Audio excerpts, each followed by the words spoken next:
Assalamualaikum warahmatullahi wabarakatuh. Perkenalkan, nama saya Rahma Aulia.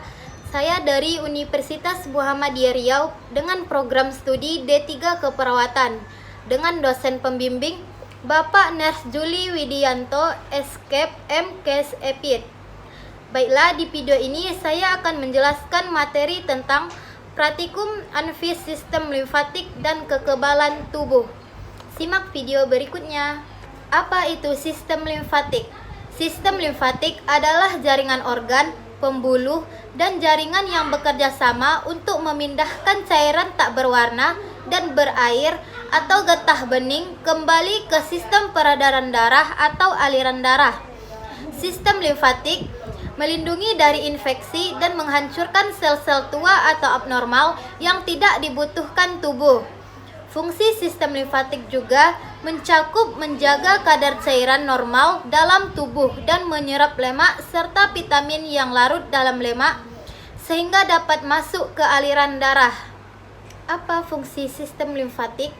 Fungsi utama sistem limfatik adalah yang pertama, menguras kelebihan cairan dan protein dari seluruh jaringan tubuh dan mengembalikannya ke aliran darah. Yang kedua, menghilangkan produk limbah yang diproduksi oleh sel. Yang ketiga, melawan infeksi. Dan yang keempat, menyerap lemak dan vitamin yang larut dalam lemak dari sistem pencernaan dan mengangkut ke aliran darah. Bagaimana sistem limfatik bekerja? Sekitar 20 liter plasma atau bagian cair dari darah mengalir keluar dari pori-pori kecil ke dinding tipis kapiler.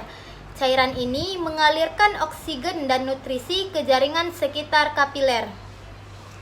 Jaringan menyerap semua nutrisi dengan lahap sambil meninggalkan sisa makanan. Kapiler limfatik kecil mengambil cairan yang tersisa dari jaringan tubuh. Cairan tersebut mengubah namanya selama perjalanannya sekarang bukan plasma melainkan disebut getah bening. Kapiler limfatik memindahkan getah bening ke dalam tabung yang lebih besar yang disebut pembuluh limfatik. Sistem organ limfatik.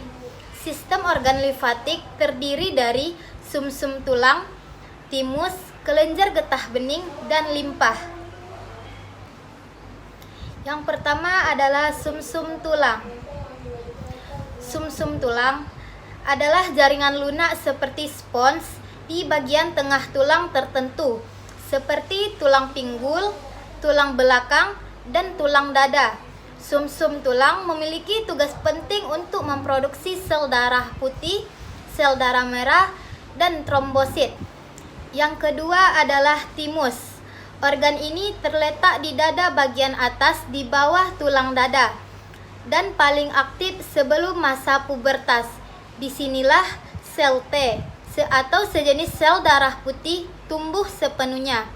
Sel T membantu tubuh melawan penyerang. Yang ketiga adalah kelenjar getah bening. Kelenjar getah bening adalah berbentuk kacang yang memantau dan membersihkan getah bening saat disaring melaluinya. Kelenjar ini membersihkan sel-sel yang rusak dan sel-sel kanker. Kelenjar getah bening juga menyimpan limfosit dan sel-sel sistem kekebalan tubuh lainnya yang menyerang dan menghancurkan zat-zat berbahaya seperti bakteri.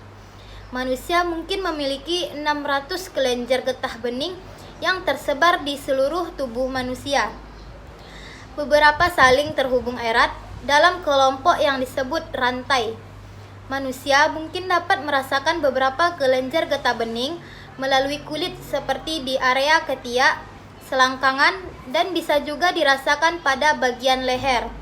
Yang lainnya berada lebih dalam di dalam tubuh manusia. Yang keempat adalah limpa. Limpa adalah organ limfatik terbesar yang terletak di sisi kiri di bawah tulang rusuk dan di atas perut. Limpa menyaring darah dan membuang sel-sel yang sudah tua atau sel yang sudah tidak berfungsi dengan baik. Limpa juga menjaga sel-sel darah merah dan trombosit agar tersedia jika tubuh membutuhkan. Sistem kekebalan tubuh. Sistem kekebalan tubuh bawaan.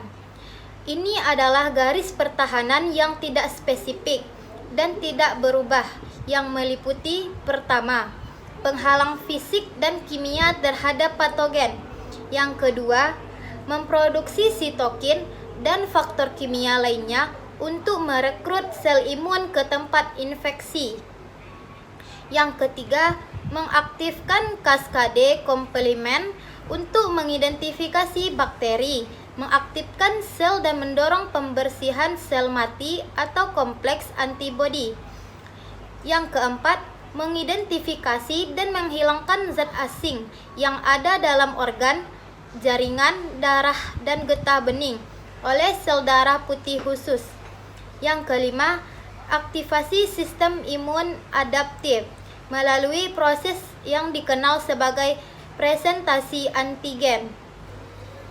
Sel sistem kekebalan tubuh. Ada banyak jenis dan subjenis sel yang terlibat dalam sistem imun. Beberapa jenis utama meliputi: yang pertama, limfosit adalah sel darah putih yang beredar di antara darah dan getah bening. Yang kedua adalah neutrofil, merupakan jenis sel darah putih yang paling banyak jumlahnya dan merupakan bagian penting dari sistem kekebalan tubuh bawaan. Neutrofil biasanya ditemukan di aliran darah, akan tetapi dengan cepat direkrut ke lokasi cedera atau infeksi setelah menerima sinyal kimia seperti interleukin 8. Yang ketiga, makrofag, merupakan jenis fagosit lain dan berperan dalam sistem imun bawaan dan adaptif.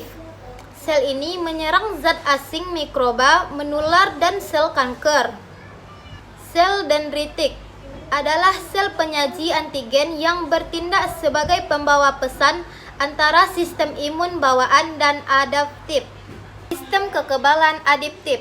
Kekebalan adaptif adalah saat memori imunologis terbentuk setelah respon awal terhadap patogen baru, yang mengarah pada respon yang lebih kuat terhadap paparan patogen yang sama di masa mendatang. Proses kekebalan tubuh yang diperoleh ini merupakan dasar vaksinasi. Fitur sistem kekebalan adaptif meliputi dari: 1. Pengenalan antigen non-diri yang spesifik selama proses presentasi antigen. Kedua, pembuatan respon yang dirancang untuk menghancurkan patogen tertentu atau sel yang terinfeksi patogen.